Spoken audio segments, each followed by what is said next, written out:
தாவேகவில் சேருவதற்காக Anitha ராதாகிருஷ்ணனை MLA பதவியை ராஜினாமா செய்யும்படி நிர்பந்தித்ததா தாவேக? வர்ற மாதிரி எதுக்கு பயப்பட மாட்டோம். இன்னைக்கு வந்த ஒரு கட்சிக்கு நாங்க பயப்படணுமா? இது எப்படி இருக்கு? முதலமைச்சர் விஜய் அவர்கள் திமுக எம்எல்ஏவை மிரட்டி அவங்க பதவியை வந்து ராஜினாமா பண்ண சொல்லியிருக்காரு அப்படின்ற மாதிரி அந்த எம்எல்ஏ பகிரங்க குற்றச்சாட்டு வச்சிருக்காரு. இது என்ன பிரமாதம்? இது விட பெசலைட் ஒண்ணு இருக்கு. சோ இதுக்கு தாவேகா சைடுல இருந்து அந்த மாதிரி கேவலமான ஆட்கள் ராஜினாமா பண்ணிட்டு வந்தாலும் சேர்த்துக்க மாட்டோம் அப்படின்ற மாதிரி சொல்லியிருக்காங்க. அனிதா ராதாகிருஷ்ணன் மாதிரியான ஒரு ரவுடியும் ஒரு கேவலமான ஒரு நபரையும் கண்டிப்பாக தவம் இருந்தாலும் தமிழக வெட்டுக்கிறது எனக்கு சேர்த்துக்க மாட்டோம். இது கூடவே தாவேகா ஆட்சியை கவுக்கிறதுக்கு 180 கோடி ரூபாய் வரைக்கும் பாத்தீங்கன்னா டீலிங் பேசப்பட்டிருக்கு அப்படின்ற மாதிரி சொல்லியிருக்காங்க. தாவேகா ஆட்சியை கவிழ்க்க 180 கோடி ரூபாய் வரை ஒதுக்கப்பட்டதாக. நெக்ஸ்ட் அமைச்சர் சரத்தோட பவுடர் தயாரிக்கிற வீடியோ இருக்குல்ல, அந்த வீடியோவை லீக் பண்ண நபரை வேற ஒரு கேஸ்ல வந்து பாத்தீங்கன்னா அரெஸ்ட் பண்ணிருக்காங்க. தாவேகா பெண் நிர்வாகியை இழிவாக பேசியதாக கைது செய்யப்பட்டுள்ளார். என்ன இலவுடாது?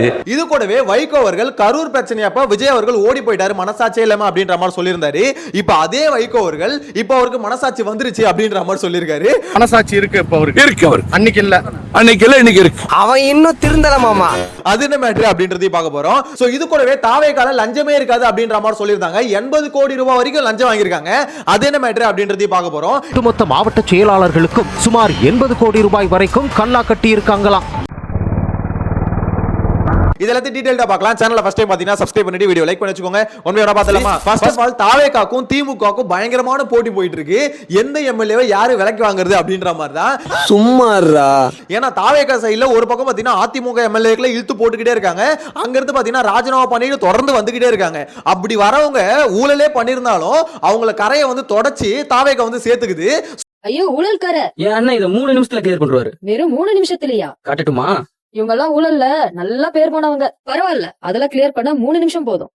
விடாப்படியான ஊழல்காரியை ஈஸியா நீக்கும் டிவிகே கரப்ஷன் ஃப்ரீ மேட்டிக் லிக்விட். சொன்னல கரை நல்லது. அட வெக்கம் கட்டுவீங்களா? அந்த வகையில பாத்தீங்கன்னா தாவேகா எம்எல்ஏ பிடிக்கிறதுல ரொம்ப தீவிரமா இருக்குன்னு வச்சுக்கோங்களேன். இன்னொரு சைடுல திமுக எம்எல்ஏ பிடிக்க ட்ரை பண்ணுச்சு அப்படின்ற குற்றச்சாட்டு வந்தது. அதுக்கு இத்தனை கோடி ரூபாய் பேரம் பேசினாங்க அப்படின்ற மாதிரி சொல்லியிருந்தாங்க. ஆனா இப்ப என்ன மேட்டர்னா திமுக எம்எல்ஏவை அரெஸ்ட் பண்ணி அவங்கள வந்து பாத்தீங்கன்னா மிரட்டி இருக்காங்க அப்படின்ற மாதிரி அந்த எம்எல்ஏ குற்றச்சாட்டு வச்சிருக்காரு. நீங்க வந்து எம்எல்ஏ பதவியை ராஜினாமா பண்ணிட்டு வேணா டிவிக்கேல சேர்ந்துறோம், அதுக்கு வேணா நாங்க சப்போர்ட் பண்றோங்கிற மாதிரி சொன்னாங்க.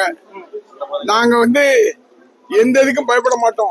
அதாவது அனிதா ராதாகிருஷ்ணன்ற ஒரு எம்எல்ஏ இவரை வந்து பாத்தீங்கன்னா இப்ப தாவேகா சைடுல வந்து அரெஸ்ட் பண்ணிருக்காங்க போலீஸ். எதுக்காகனா சிஎம் விஜய் அவர்கள் மேல அவதூறா பேசிட்டாரு, அவர் ரொம்ப கேவலமா பேசிட்டாரு அப்படின்ற காரணத்துக்காக வந்து அனிதா ராதாகிருஷ்ணன் அவர் வந்து அரெஸ்ட் பண்ணிருக்காங்க. ஓ அப்படியா விஷயம்? சோ அவர் அரெஸ்ட் பண்ணது கரெக்டா அப்படின்ற மாதிரி பாத்தீங்கன்னா எஸ், அவதூறா பேசினா அரெஸ்ட் பண்றது தப்பே கிடையாது. ஆனா என்ன மேட்டர்னு பாத்தீங்கன்னா இப்ப அனிதா ராதாகிருஷ்ணன் அவர் வந்து அரெஸ்ட் பண்றாங்க, சிஎம்க்கு எதிராக பேசிட்டாரு அப்படின்ற மாதிரி. இதே மாதிரி எலெக்ஷனுக்கு முன்னாடி பாத்தீங்கன்னா ஆதவ அர்ஜுனா பேசியிருந்தாரு.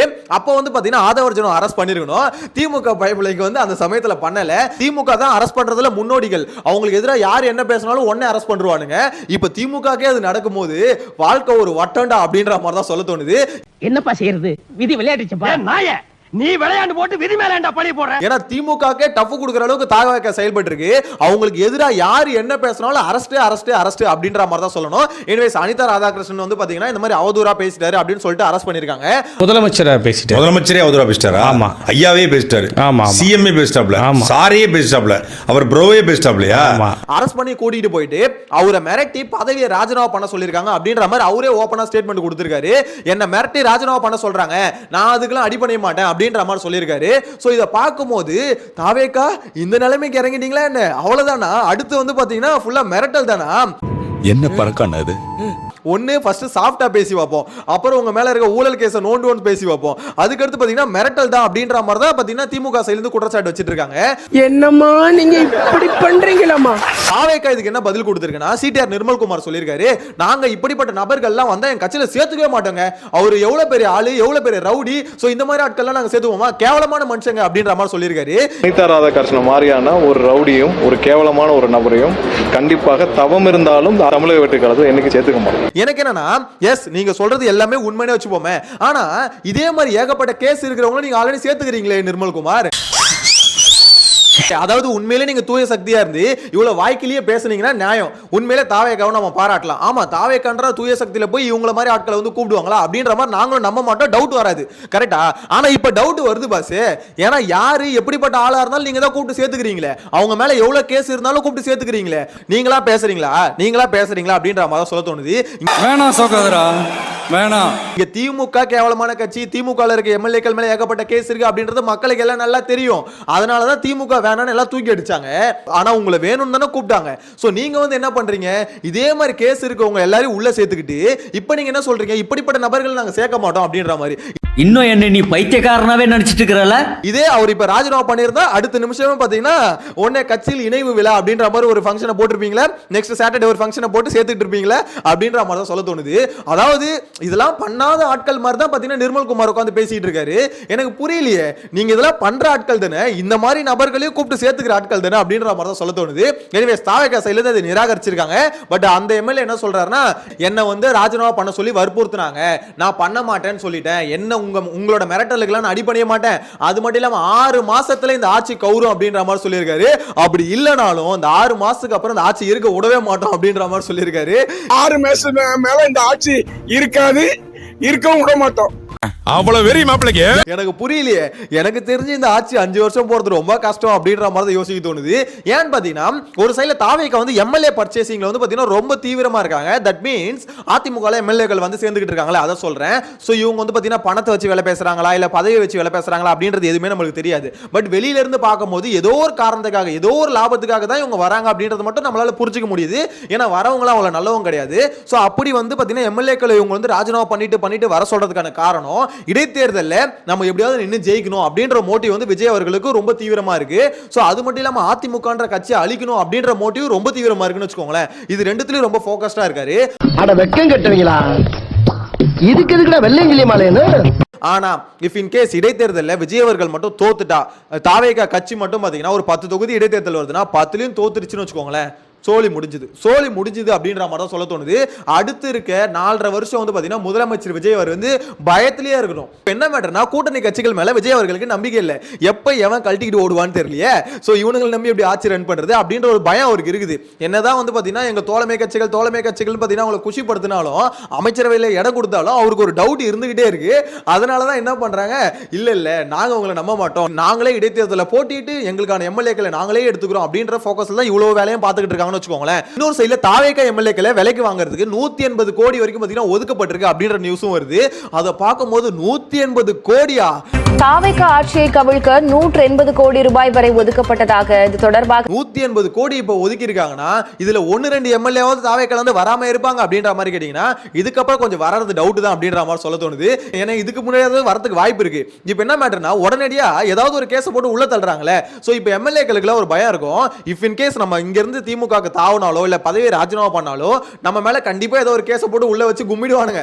அதனால நம்ம போக வேணாம் அப்படின்ற ஒரு பயம் வந்து பாத்தீங்கன்னா தாவேகா எம்எல்ஏக்களுக்கும் இருக்கும். சோ அதனால போறதுக்கு மேக்ஸிமம் வாய்ப்பு இல்லை அப்படின்ற மாதிரி தான் நினைக்கிறேன். அசிங்கப்படுத்துறேன், இன்சல்ட் பண்றேன். பட் அதையும் மீறி ஒரு நல்ல செட்டில்மெண்ட் வந்தா போறதுக்கு வாய்ப்பு இருக்கு.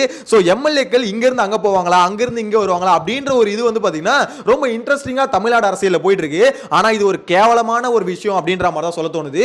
ஏன்னா நார்த் இந்தியால இந்த மாதிரி நடக்கும், இப்ப தமிழ்நாட்டுல இந்த மாதிரி ஒரு விஷயம் வந்து நடந்துகிட்டு இருக்கு அப்படின்ற மாதிரி தான் சொல்ல தோணுது. சோ இதுக்கு அடுத்து அமைச்சர் சரத் இருக்கார்ல, அதாங்க கில்லி சரத். சோ அந்த சரத் அவர்கள் மாத்திரையில இருந்து எப்படி பவுடர் தயாரிக்கிறது அப்படின்ற ஒரு வீடியோ வந்து கொஞ்ச நாள் முன்னாடி ரிலீஸ் பண்ணிருந்தாங்க. சோ அந்த வீடியோ ரிலீஸ் பண்ணது யாருன்னு பாத்தீங்கன்னா சரத்தோட ஃப்ரெண்ட் அப்படின்ற மாதிரி சொல்றாங்க. அவர் திமுகல இருக்காரு. சோ அந்த நபர் தான் அந்த வீடியோ ரிலீஸ் பண்ணாரு அப்படின்ற மாதிரி தெரிஞ்சதுக்கு அப்புறம் அவர் நிறைய மிரட்டல்லாம் வந்தது அப்படின்ற மாதிரி போலீஸ் ஸ்டேஷன்ல கம்ப்ளைண்ட் ஃபைல் பண்ணிருந்தாரு. சோ இப்போ அந்த நபர் மேல ஒரு கேஸ் ஒன்னு ஃபைல் ஆயிருக்கு. பெண்களுக்கு எதிராக வந்து பாத்தீங்கன்னா அவதூறா பேசிட்டாரு அப்படின்னு சொல்லிட்டு அந்த பயப்புலையை பிடிச்சி அரெஸ்ட் பண்ணி உள்ள போட்டுட்டு இருக்காங்க. கிரிக்கெட் மைதானத்தில் போதைப் பொருள் பயன்படுத்துவது போன்று வீடியோ வெளியிட்டது தான் என தனக்கு அமைச்சர் சரத் தரப்பிலிருந்து மிரட்டல் வருவதாக காவல் ஆணையரகத்தில் புகார் அளித்த திமுக ஜென்சி அணியை சேர்ந்த நபர் தாவைக்கு பின் நிர்வாகியை இழிவாக பேசியதாக கைது செய்யப்பட்டுள்ளார். சோ இத பார்க்கும்போது அப்ப அமைச்சர் சரத்குமார் சம்மகான்ல இருந்திருக்கார் போல இருக்கு அந்த மாத்திரை மேட்டர்ல அப்படின்ற மாதிரி சொல்ல தோணுது. இவன் கொஞ்சம் டேஞ்சரான ஆளு, சீக்கிரம் பிடிக்கணும். இந்த சம்பவத்துக்கு எதிர்க்கட்சிகள் என்ன சொல்லிட்டு இருக்காங்கன்னா, பெண்களுக்கு எதிராக பேசினதுனால தான் ஒரு அரெஸ்டா, இல்ல உண்மையிலே சரத்குமார் அவரோட வீடியோ ரிலீஸ் பண்ணிட்டாரு அப்படின்ற கோவத்துல இந்த அரெஸ்டா அப்படின்ற கேள்வி தான் அவங்க எழுப்பிட்டு இருக்காங்க. நம்மளுக்கு அந்த டவுட் வருது அப்படின்ற மாதிரி தான் சொல்ல தோணுது. பட் எது எப்படி இருந்தாலும் அந்த அமைச்சர் கில்லி சரத் அவரோட வீடியோ வந்து ரொம்ப வைரல் ஆயிடுச்சு. அவர் மேல ஆக்ஷன் எடுக்கணும்னு சொல்லிட்டு எதிர்க்கட்சிகள் எல்லாம் கிழிச்சிட்டு இருக்காங்க. நீங்களும் அப்படி நினைச்சீங்க இல்லையா? சோ அப்படி இருக்கிற பட்சத்துல மேக்ஸிமம் அமைச்சர் அவரோட பதவி வந்து பறிக்கப்படும், அமைச்சர் பதவி வந்து பதிக்கப்படும் அப்படின்ற மாதிரி தான் யோசிக்க தோணுது. மேபி இடைத்தேர்தலுக்கு அப்புறம் எடுக்கிறதுக்கு வாய்ப்பு இருக்கு அப்படின்ற மாதிரி தான் நான் யோசிக்கிறேன். ஏன்னா இடைத்தேர்தலில் வந்து பாத்தீங்கன்னா நிறைய பேர் வந்திருக்காங்களா ராஜினாமா பண்ணிட்டு, இஃப் இன் கேஸ் அவங்க யாராவது ஜெயிச்சு வந்ததுக்கு அப்புறம் அமைச்சர் பதவி அவங்களுக்கு கொடுக்க வேண்டியது வரும்ல. சோ அப்ப என்ன பண்ணலாம், சரத்தை வந்து காலி பண்ணிட்டு அவங்களுக்கு அந்த பதவியை தூக்கி கொடுக்கலாம் அப்படின்ற மாதிரி கூட வெயிட்டிங்ல வச்சிருக்கலாம். ஓ, நீ அப்படி வரியா? இப்ப வைகோ அவர்கள் விஜய் அவர்களுக்கு முட்டு கொடுக்கறதுல ரொம்ப பயங்கரமா முன்னேறி இருக்காரு அப்படின்ற மாதிரி தான் சொல்லணும். ஏன்னா கரூர் சம்பவத்தப்ப மனசாட்சியே இல்லாம விஜய் அவர்கள் கரூர்ல இருந்து ஓடி போயிட்டாரு அப்படின்ற மாதிரி ட்ரோல் பண்ணியிருந்தாரு வைகோ அவர்கள். ஆனா இப்ப என்ன சொல்றாருன்னா, இப்ப மனசாட்சி வந்துருச்சு, ஏன்னா கரூருக்கு வந்து விஜய் அவர்கள் போறாருல, அதனால இப்ப மனசாட்சி வந்துருச்சு. ஆக்சுவலா ரிப்போர்ட்டர்ஸ் வந்து கலாய்க்கிறாங்க, சார் அப்ப மனசாட்சி இல்ல நீங்க, அப்போ இல்ல இப்ப போறாரு அப்படின்றத இப்ப வந்துருச்சு, அதாவது அப்போ இல்ல இப்போ வந்துருச்சு, இப்போ இருக்கு அப்போ இல்ல அதானே அப்படின்ற மாதிரி ரிப்போர்ட்டர் அவரும் மாறி மாறி பேசிக்கிறத பார்க்கும்போது வைகோ அவர்களே உங்க நிலைமை இவ்வளவு மோசமாயிடுச்சு அப்படின்ற மாதிரி தான் யோசிக்க தோணுது. சார், கரூர் விவகாரத்துல மனசாட்சியே இல்லாமல் ஓடி வந்தவர் அப்படின்னு நீங்க விமர்சனம் பண்ணவர் இன்னைக்கு மீண்டும் வந்து அங்க ஒரு எம்எல்ஏ ராஜினாமா செய்த பிறகு செல்கிறார் முதலமைச்சர். அன்னைக்கு போகிற சொன்ன இப்ப போறாரு வரவேற்பு. இப்ப மனசாட்சி இருக்கு, இப்ப அவருக்கு இருக்கு. அவர் அன்னைக்கு இல்ல, அன்னைக்கு இல்ல இன்னைக்கு இருக்கு.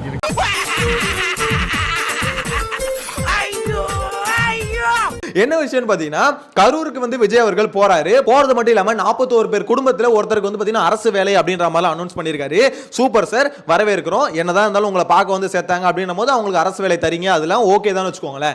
ஆனா இங்க கேள்வி என்னன்னா, நீங்க கரூருக்கு போறதுக்கு முன்னாடி நான் எதிர்பார்த்தேன் உண்மையிலேயே அந்த குற்றவாளிகள் யாரு அப்படின்ற மாதிரி கண்டுபிடிச்சு சொல்லுவீங்க அப்படின்ற மாதிரி தான் எதிர்பார்த்தேன். ஏன்னா இப்போ வரைக்கும் நீங்க கண்டுபிடிச்சு சொல்ல மாட்டீங்களே, உங்க மேல பழி போட்டாங்கன்றீங்க. அப்ப உண்மையிலே குற்றவாளி யாரு அப்படின்றத மக்களாகிய எல்லாருமே பாத்தீங்கன்னா பாக்குறதுக்கு ஆவலா காத்துக்கிட்டு இருக்கோம். ஏன்னா அங்க நடந்தது எல்லாமே நாங்க லைவ்ல பார்த்தோம். இருந்தாலும் நீங்க தான் ஒரு புதுசா ஒரு ஸ்டோரி சொல்றீங்க, அங்க ஒண்ணு நடந்திருக்கு, காவல்துறை தான் வந்து அதை பண்ணிருச்சு அப்படின்ற மாதிரி உங்க கட்சிக்காரங்க ஆதவர்ஜுனா அமைச்சர் எல்லாம் தான் சொல்லிட்டு இருக்காங்க. அப்படின்னும் போது எங்களுக்கு உண்மையை கண்டுபிடிச்சு சொல்லுங்களேன். கரூருக்கு போறதை விட நீங்க இந்த உண்மையை கண்டுபிடிச்சு சொல்லிட்டு கரூருக்கு போனீங்கன்னா கொஞ்சம் பெட்டரா இருக்கும், கொஞ்சம் சாட்டிஸ்ஃபைடா இருக்கும். அதுக்காக தான் நாங்களும் வெயிட் பண்றோம் அப்படின்ற மாதிரி தான் சொல்ல தோணுது. சோ இதுக்கு அடுத்து ரொம்ப முக்கியமான விஷயம், டிவிகே மேல வந்து முதல் பிளாக் மார்க், அதாவது பெரிய பிளாக் மார்க் அப்படின்னா என்ன சொல்லியிருந்தாங்கன்னா, நாங்க வந்து லஞ்சமே வாங்க மாட்டோம், ஊழலே பண்ண மாட்டோம் அப்படின்ற மாதிரி டிவிகே சைடுல சொல்லியிருந்தாங்க. நேத்து கூட சொல்லியிருந்தேன், அரசு வழக்கறிஞர்களை நியமிக்கிறதுல ஒரு ஆளுக்கு 30 லட்சம் ரூபாய் அப்படின்ற மாதிரி லஞ்சம் கேட்டிருக்காங்க, லஞ்சம் வாங்கியிருக்காங்க அப்படின்ற மாதிரி சொல்லியிருந்தேன். சோ இதுக்கு இப்ப என்ன சொல்லியிருக்காங்கன்னா, 80 கோடி ரூபாய் வரைக்கும் பாத்தீங்கன்னா லஞ்சம் வாங்கப்பட்டிருக்கு அப்படின்ற மாதிரி சொல்றாங்க. 80 கோடி ரூபாய், அதாவது ஊழல் இருக்காது, லஞ்சம் இருக்காது, சும்மா கிளீன் கவர்மெண்ட் வந்து ஃபார்ம் பண்றோம் அப்படின்ற மாதிரி முதலமைச்சர் விஜய் அவர்கள் சொல்லியிருந்தாரு. இந்த நியூஸை கேட்டதும், இந்த விஷயம் தெரிஞ்சதுக்கு அப்புறம் முதலமைச்சர் முகம் வந்து செவந்துருச்சான். இவனுங்க போய் எட்டி பார்த்தானுங்க, இல்ல ஏன்டா டே என்னடா நீங்க அப்படின்ற மாதிரி தான் இருக்கு. சமீபத்துல தமிழ்நாடு முழுக்க அரசு வழக்கறிஞர்கள் நியமனம் நடந்துச்சு. இது முழுக்க முழுக்க தாவைக்கவிட மாவட்ட செயலாளர்கள் பரிந்துரையின் பேர்ல போடப்பட்ட பதவிகளா. இதுக்காக 25 லட்சம் முதல் 1 கோடி ரூபாய் வரைக்கும் ரேட் நிர்ணயிக்கப்பட்டு ஒட்டுமொத்த மாவட்ட செயலாளர்களுக்கும் சுமார் 80 கோடி ரூபாய் வரைக்கும் கல்லா கட்டி இருக்காங்களாம். என்ன பொறுத்த வரைக்கும் இங்க மாற்றோம் எல்லாம் ஃபீல் பண்ணாங்கல்ல, அவங்க எல்லாம் பயங்கரமான ஏமாற்றத்தை ஃபேஸ் பண்றது கண்கூடா பார்க்க முடியுது அப்படின்ற மாதிரி தான் சொல்ல தோணுது. இப்பயே வந்து பாத்தீங்கன்னா ஊழல் குற்றச்சாட்டு வருது அப்படின்னும் போது, ஆட்சிக்கு வந்து புதுசு ஃப்ரெஷர், அதுக்குள்ளேயே பாத்தீங்கன்னா ஊழல் குற்றச்சாட்டு வருது அப்படின்னா, ஒரு வருஷம் கழிச்சு, ஒரு வருஷம் எக்ஸ்பீரியன்ஸ் கையா எல்லாம் மாறிட்டாங்கன்னு வச்சுக்கோங்களேன், எப்படி இருக்கும் அப்படின்ற மாதிரி இப்பயே இமேஜின் பண்ணி பார்க்க முடியல. ஏன்னு பாத்தீங்கன்னா முதலமைச்சர் விஜய் பேசுனதுக்கும் இப்ப ஆட்சியில் நடந்துக்கிறதுக்கும் நிறைய டிஃபரன்ஸ் இருக்கு. எல்லாராலையும் அதை கிளீனா பார்க்க முடியுது. இந்த பட்டா இல்லாம இருப்பாங்களே, 40 வருஷம் 50 வருஷம் ஒரு இடத்துல வாழுவாங்க, அவங்களுக்கு பட்டா இருக்காது. சோ அவங்களுக்கு வந்து பாத்தீங்கன்னா இபி டாக்ஸ் எல்லாமே வாங்கியிருப்பாங்க, அவங்க பட்டா மட்டும் கொடுத்துருக்க மாட்டாங்க. அந்த மாதிரி இதை வந்து பாத்தீங்கன்னா கவர்மெண்ட் வந்து அங்கங்க இடிச்சுக்கிட்டே இருக்கும். திமுக கவர்மெண்ட்ல தொடர்ந்து நடந்துகிட்டே இருந்தது. முதலமைச்சர் விஜய் எலெக்ஷன் முன்னாடி என்ன சொன்னாரா, நான் வந்தா உங்களுக்கு பட்டா கொடுப்பேன் அப்படின்ற மாதிரி சொன்னாரு.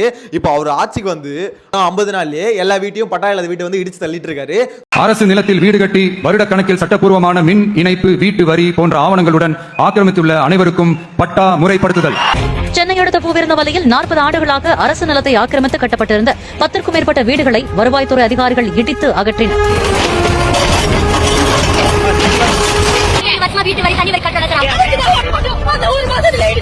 அதெல்லாம் பார்க்கும்போது என்ன விஜய் அவர்களே, நீங்க சொன்னது ஒண்ணு செய்யறது ஒண்ணா, மக்களுக்கு வந்து பாத்தீங்கன்னா இப்படி ஒரு ஏமாற்றத்தை கொடுத்துட்டீங்களே, இதுல அநியாயம் இல்ல, மக்களை நம்ப வச்சு ஓட்டு வாங்குனீங்களே, ஓட்டு வாங்கிட்டு இப்போ வந்து இப்படி ஏமாத்துறீங்களே அப்படின்ற மாதிரி தான் பாத்தீங்கன்னா பொதுமக்கள் சைடுல கேள்வி கேட்டுக்கிட்டு இருக்காங்க.